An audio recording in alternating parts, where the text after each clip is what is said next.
The Eurasian jay is a very active and colorful bird that lives in the forests of Latvia.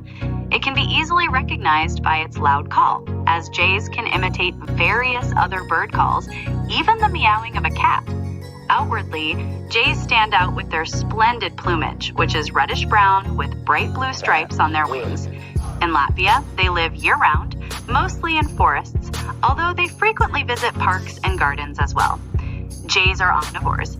Their diet consists of both plant and animal foods, such as acorns, nuts, berries, insects, and larvae.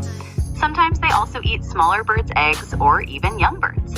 Jays build their nests high in trees, usually between thick branches, and use thin twigs, moss, and mud to construct them.